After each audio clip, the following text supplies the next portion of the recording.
نحمده ونصلي على رسوله الكريم اما بعد فاعوذ بالله من الشيطان الرجيم بسم الله الرحمن الرحيم رب اشرح لي صدري ويسر لي امري واحلل عقدة من لساني يفقهوا قولي۔ قرآن پاک میں اللہ سبحانہ وتعالی کا ارشاد ہے والعصر ان الانسان لفی خسر الا الذين آمنوا وعملوا الصالحات وتواصوا بالحق وتواصوا بالصبر۔ قسم ہے زمانے کی، یقیناً انسان نقصان میں ہے سوائے ان لوگوں کے جو ایمان لائے،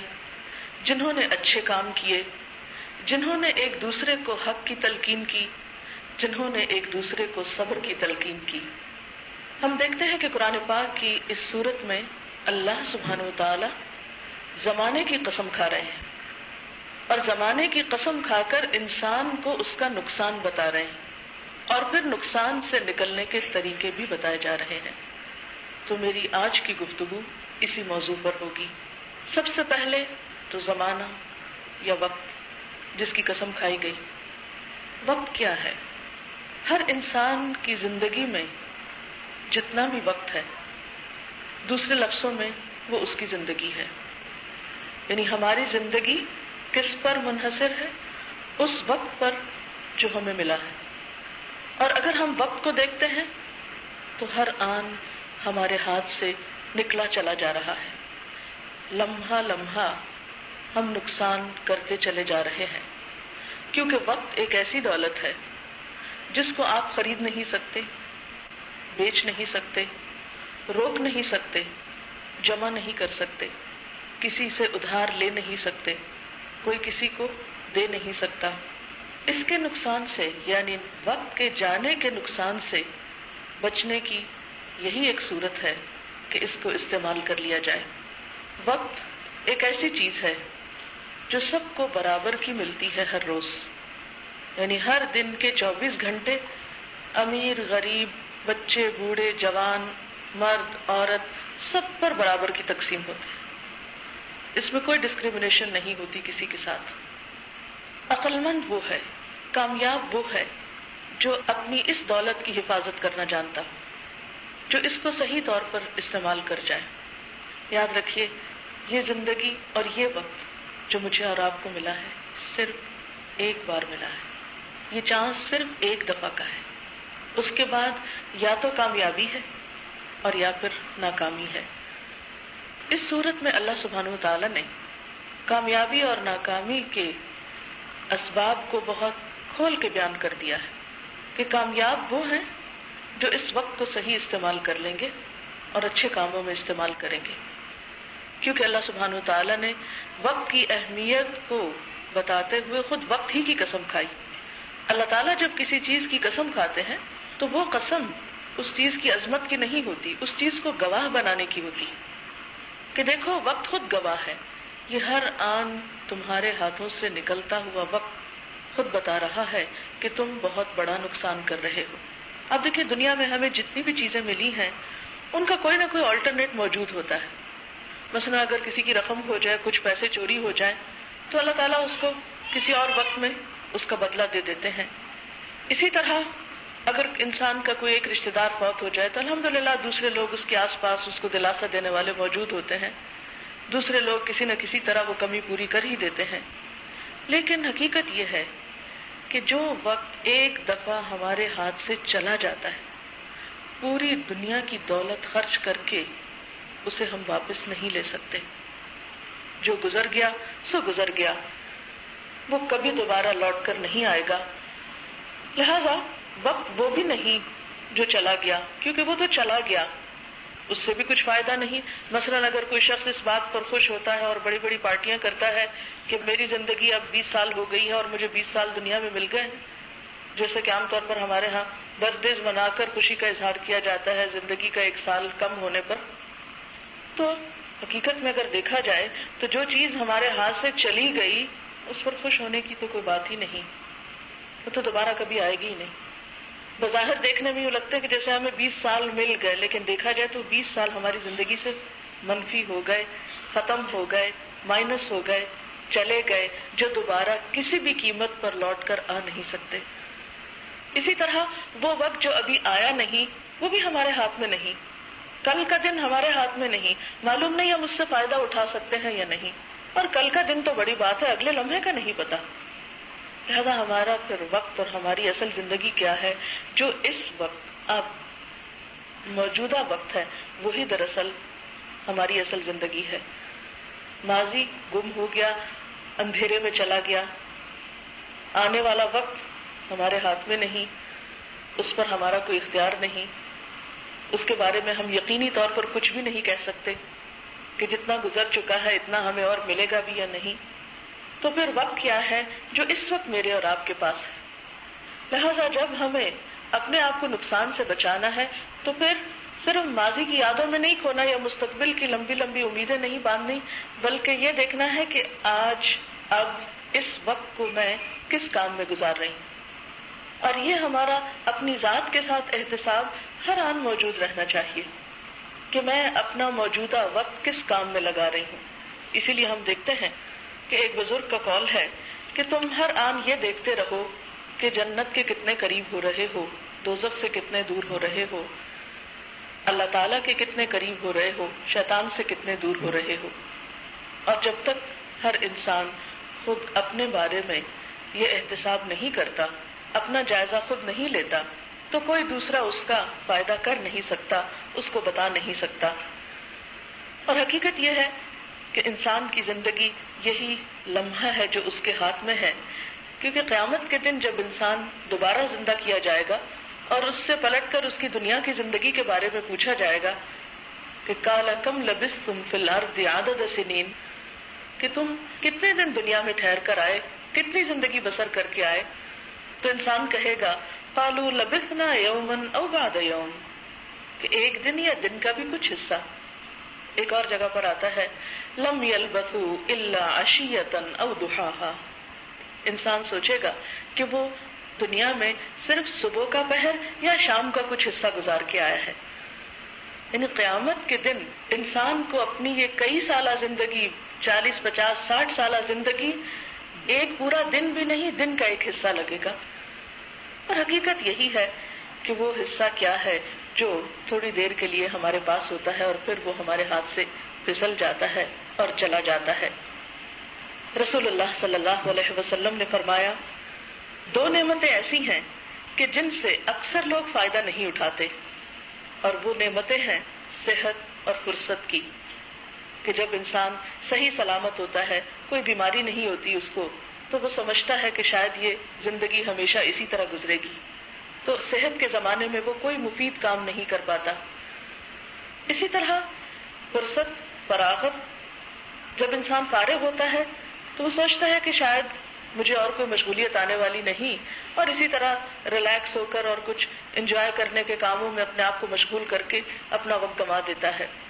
حالانکہ بسا اوقات انسان کے اوپر ایسی مصروفیات آ جاتی ہیں کہ پھر بڑے اہم فرائض بھی ادا ہونے سے رہ جاتے ہیں۔ رسول اللہ صلی اللہ علیہ وسلم نے فرمایا، ابن آدم کے دونوں قدم، یعنی قیامت کے دن اس کے پاؤں اپنے رب کے سامنے سے ہٹ نہیں سکیں گے، بھاگ نہیں سکے گا، ادھر ادھر چھپ نہیں سکے گا، جب تک کہ اس سے 5 چیزوں کے بارے میں پوچھ نہ لیا جائے۔ پہلا سوال، اس نے اپنی عمر کہاں صرف کی، اپنی زندگی کہاں کھپائی، کن کاموں میں لگائی۔ نمبر 2، اپنی جوانی کس کام میں خرچ کی۔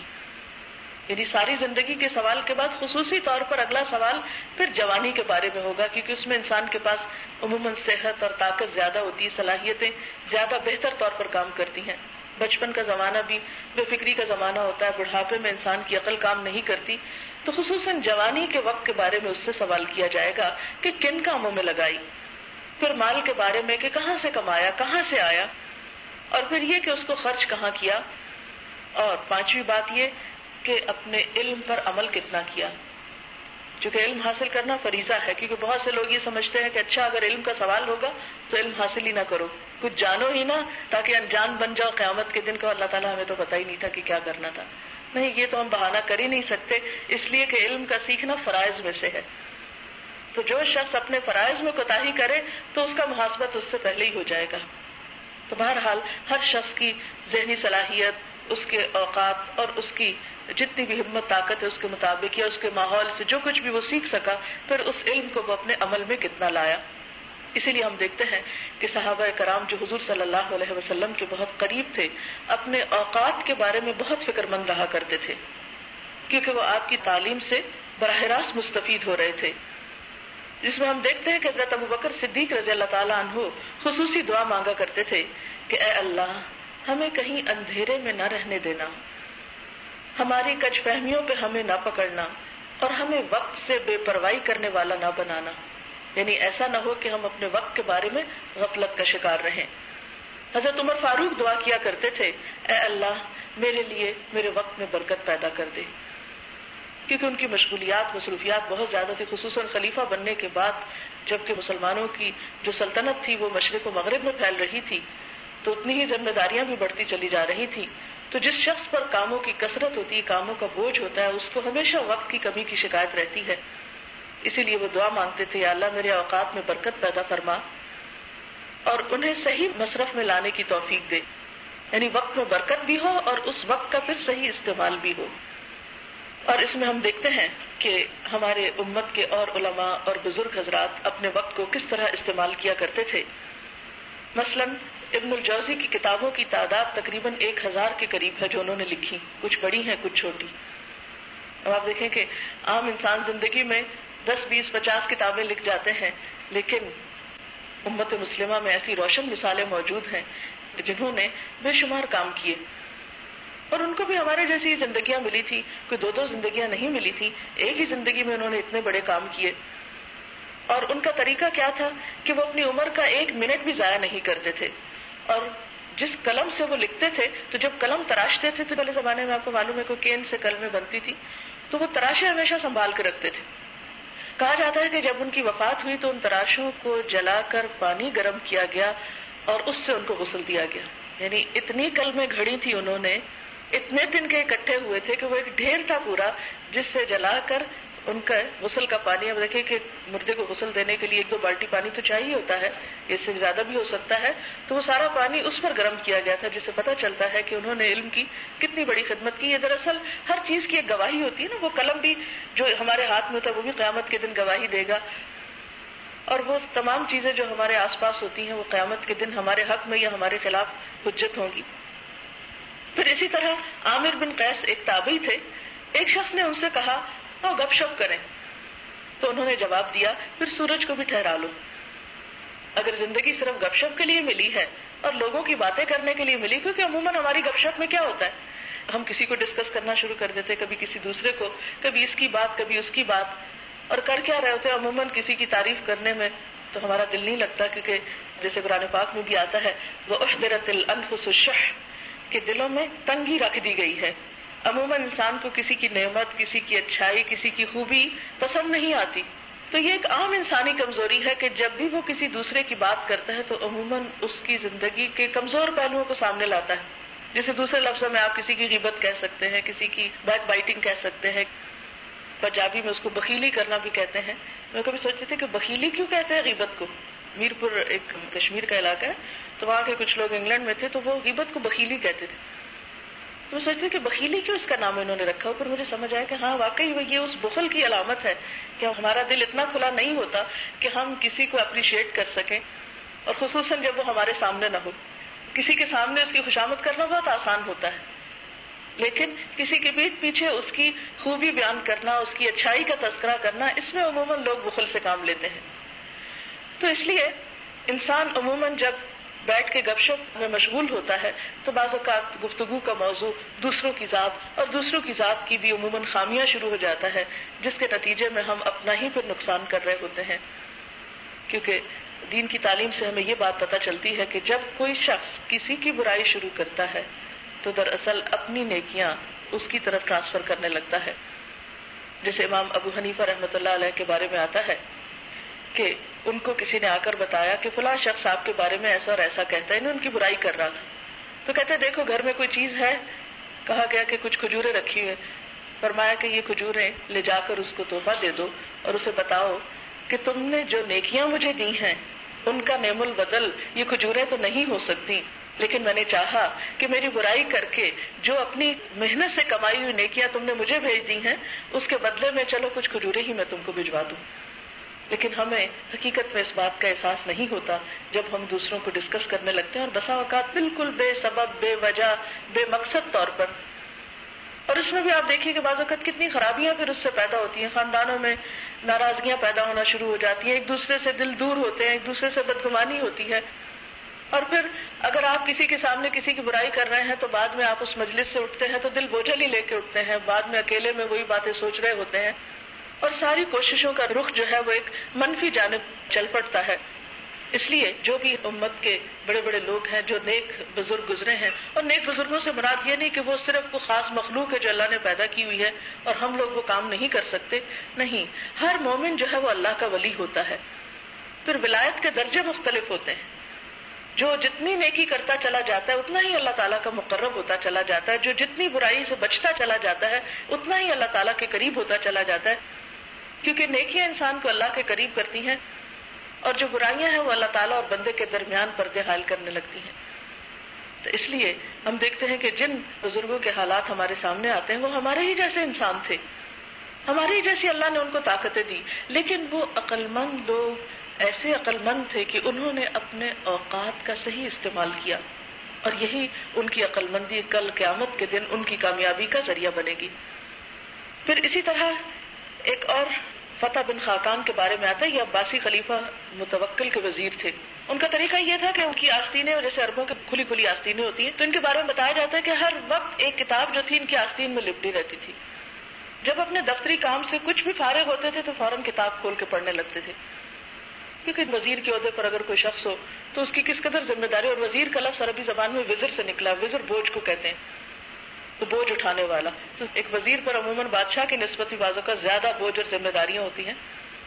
تو ان ساری ذمہ داریوں میں یقینی طور پر انہیں یکسو ہو کر، الگ ہو کر، ریلیکس ہو کر ریڈنگ کا ٹائم نہیں ملتا ہوگا. تو انہوں نے یہ طریقہ اختیار کر رکھا تھا کہ کیوں نہ جب بھی موقع ملے کتاب ہر وقت ساتھ ہو کہ نکالنے میں دیر بھی نہ لگے اور فوراً ہی نکال کر پڑھنا شروع کر دیا جائے. یہ تو خیر بہت پرانی بات ہے، لیکن میں نے اپنی زندگی میں ایک خاتون کو دیکھا ہے اور اپنے سامنے بیٹھ کر ان کو اس بات کا تذکرہ کرتے ہوئے سنا. بنت الاسلام ایک بہت نیک خاتون تھی، لاہور کالج میں پروفیسر تھیں اسلامیات کی. مسز حنیف ان کا نام تھا، لیکن انہوں نے اپنا قلبی نام بنت الاسلام رکھا ہوا تھا. تو ان سے الحمدللہ ذاتی طور پر بھی ملاقات ہوئی اور ان کے لیکچر سننے کا بھی اتفاق ہوا. تو ایک بار ان سے پوچھا گیا کہ آپ ایک گھریلو خاتون بھی ہیں، آپ کے بچے بھی ہیں، آپ کالج میں جاب بھی کرتی ہیں، اور اس کے ساتھ ساتھ اتنی کتابیں آپ نے لکھ لی ہیں، تو یہ کتابیں آپ کیسے لکھتی ہیں؟ آپ پڑھتی کب ہیں اور لکھتی کب ہیں؟ تو انہوں نے اپنے دن کا کچھ ٹائم ٹیبل بتایا، اور اس میں انہوں نے کہا کہ میں ریڈنگ کے لیے سفر کا وقت استعمال کرتی ہوں. جب میں سفر کر رہی ہوتی ہوں، جیسے راستے میں کالج جاتے وقت، آتے وقت، عموماً یہ ہوتا ہے کہ جو بڑی کتابیں ہوتی ہیں وہ اٹھانا مشکل ہوتی ہیں میرے لیے، تو میں ان کو 2-3 حصوں میں کاٹ لیتی ہوں. مثلاً ایک بڑی کتاب ہے تو اس کو 3 حصوں میں کاٹ لیا، اور کچھ ورقے جو میں آسانی سے اٹھا سکتی ہوں وہ ہر وقت میرے بیگ میں رہتے ہیں. جہاں کہیں مجھے فرصت ملتی ہے میں پڑھتی جاتی ہوں، نشان لگاتی جاتی ہوں، اور جب کتاب پوری ہو جاتی ہے تو دوبارہ 2-4 روپے دے کے اس کو بائنڈ کروا لیتی ہوں. یہ کافی پہلے کی بات ہے، میرے خیال 79-80 کی بات ہے جب میری ان سے ملاقات ہوئی، اور اس وقت انہوں نے بتایا کہا کہ چند روپوں میں وہ کتاب دوبارہ بائنڈ ہو جاتی ہے اور اس طرح پڑھی جاتی. ورنہ عموماً کیا ہوتا ہے جو بڑی کتابیں ہوتی ہیں انسان یہ خوف کھا کے نہیں پڑھتا کہ ہاں اتنی بڑی کتاب کیسے پڑھے، اور بعض اوقات بڑی کام کی باتیں بڑی بڑی کتابوں میں ہوتی ہیں. تو انہوں نے اپنے لیے یہ طریقہ اختیار کیا ہوا تھا. پھر کہتے ہیں کہ جب رات کو میں سارے گھر کے کام کاج کر کے بچوں سے فارغ ہو جاتی ہوں تو ایک وقت میں نے مقرر کیا ہوا کہ اتنی دیر میں نے ضرور پڑھنا ہے اور لکھنا ہے. تو میں مطالعے کے دوران عموماً چیزیں مارک کرتی رہتی ہوں. جب رات کو یکسوئی میں تنہائی میں بیٹھتی ہوں تو ان چیزوں کو ترتیب دے کر ایک طرف کر لیتی ہوں، اور اس طرح ساری زندگی کام کرتے کرتے اللہ تعالیٰ نے یہ کتابیں لکھوا دیں. اور حقیقت یہ ہے کہ ان کی کتابیں خواتین کے لیے خاص طور پر بہت ہی مفید ہیں، کیونکہ بہت آسان زبان میں روز مرہ کی مثالوں کے ساتھ باتیں لکھی ہوئی. مثلا افو درگزر پہ کتاب ہے. اسی طرح زندگی بے بندگی شرمندگی کے نام سے ان کی سیریز موجود ہیں جس میں حب الہی کے بارے میں ہے، فکر آخرت کے بارے میں ہے، نماز، روزہ، حج، زکوٰۃ، ان سارے موضوعات پر انہوں نے بہت آسان زبان میں کتابیں لکھی ہیں جو خواتین آسانی سے پڑھ کر سمجھ بھی سکتی ہیں. تو میں سوچتی ہوں کہ وہ بھی ہمارے جیسی ایک خاتون ہے. اور پھر یہ ہے کہ عام خواتین صرف جو گھر میں ہوتی ہیں اور وہ گھر کا کام بھی کر رہی ہیں, کالج میں بھی پڑھا رہی ہیں اور فل پروفیسر ہوئی ہیں وہاں پر محنت کی وجہ سے, اور اس کے ساتھ ساتھ درس و تدریس کا کام بھی کچھ نہ کچھ باہر کرتی ہیں. جیسے اجتماعات وغیرہ ہوتے تھے تو لوگ ان کو بلاتے تھے تو جایا کرتی تھی, اور اس کے ساتھ انہوں نے اپنے لیے کتنا صدقہ جاریہ چھوڑا. نبی صلی اللہ علیہ وسلم نے فرمایا کہ جب انسان فوت ہو جاتا ہے تو اس کے سارے اعمال کا سلسلہ ختم ہو جاتا ہے, وہ خود اپنے لیے کچھ نہیں کر سکتا. ہاں 3 چیزیں اس کے بعد بھی اس کو فائدہ دیتی رہتی, اور ان میں سب سے پہلے تو نیک اولاد جو ماں باپ کے لیے دعائیں کرتی ہے, دوسرے وہ علم جس سے لوگ فائدہ اٹھاتے ہیں. یعنی آپ کوئی کتاب لکھ جائیں یا کوئی کتاب چھپوا جائیں یا کوئی کتاب بانٹ جائیں یا کسی کو خرید کر دے دیں یا کسی بچے کو پڑھا دیں, یعنی علم کی کوئی بھی خدمت جو آپ اپنی زندگی میں کرتے ہیں. اور یہ اس لیے بھی ضروری ہے کہ نبی صلی اللہ علیہ وسلم پر پہلی وحی جو نازل ہوئی وہ کیا تھی؟ اقرا, پڑھو. یعنی اسلام کا اگر پہلا حکم کوئی جاننا چاہے تو وہ کیا حکم ہے کہ پڑھو, کیونکہ علم والے اور بغیر علم والے یعنی جاننے والے اور نہ جاننے والے برابر نہیں ہوتے. لیکن افسوس یہ کہ اس وقت امت مسلمہ میں پڑھنے لکھنے کا رواج نہیں.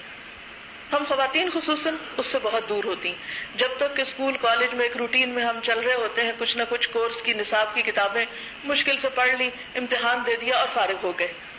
اس کے بعد تو بالکل بند کر کے سب کچھ رکھ دیا. اور ذاتی طور پر کوئی اکا دکا شخص ہو جو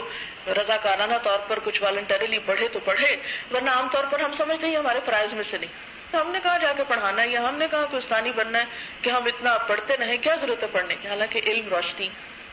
اسلام کا پہلا حکم ہے, قرآن کی پہلی وحی کا پہلا لفظ ہے اقرا, پڑھو. اور یہ مشہور محاورہ ہے کہ ریڈرز آر دا لیڈرز. آج امت مسلمہ دنیا کو لیڈ کیوں نہیں کر رہی؟ اس لیے کہ سب سے زیادہ اگر جہالت دیکھی جائے تو وہ ہماری امت میں, اور ہماری امت میں جہالت پھر مردوں کی نسبت عورتوں میں زیادہ ہے. حالانکہ میں سمجھتی ہوں کہ ایک عورت اگر پڑھی لکھی ہو, اس کی گود روشن ہو, تو جو بچے اس کی گود سے پرورش پا رہے ہیں وہ ماں کی گود سے بہت کچھ سیکھ کے نکلے گی. چھوٹی چھوٹی باتوں میں آپ دیکھیں کہ ایک بچے کا ماں کے ساتھ کتنا وقت گزرتا ہے. اس کو کھلاتے ہوئے ایک ایک اچھی بات بتا سکتی ہے, اس کو پہناتے وقت, اس کو نہلاتے وقت, اس کو سلاتے وقت, اس کو جگاتے وقت, اس کے ساتھ چلتے پھرتے اٹھتے بیٹھتے. اگر ماں کا سینہ روشن ہے اور ماں پڑھی لکھی ہے اور ماں کی تربیت اچھی ہے تو آپ دیکھیں گے کہ غیر محسوس طریقے سے جہاں بچے کی جسمانی نشو و نما ہو رہی ہوگی وہاں اس کی عقلی اور روحانی نشو و نما بھی ساتھ ساتھ ہو رہی ہوگی, اور اس میں کچھ مشکل بھی نہیں ہوگی. اور دوسری بات یہ ہے کہ پڑھنا لکھنا جو ہے یہ انسان کے غم, فکر, پریشانیاں اور تفکرات کو دور کرتا ہے, دل کو روشن کرتا ہے. کہتے ہیں کہ سب سے بہترین دوست انسان کی تنہائی کا اس کی کتاب ہے. کہ بعض اوقات ہم اس بات کا شکار ہو جاتے کہ رشتہ دار ہمارے قریب نہیں ہیں, کوئی ملنے جلنے والے نہیں ہیں, چند لوگ ہوتے ہیں, انہی سے بار بار ملتے رہتے ہیں, پھر باتیں بھی ختم ہو جاتی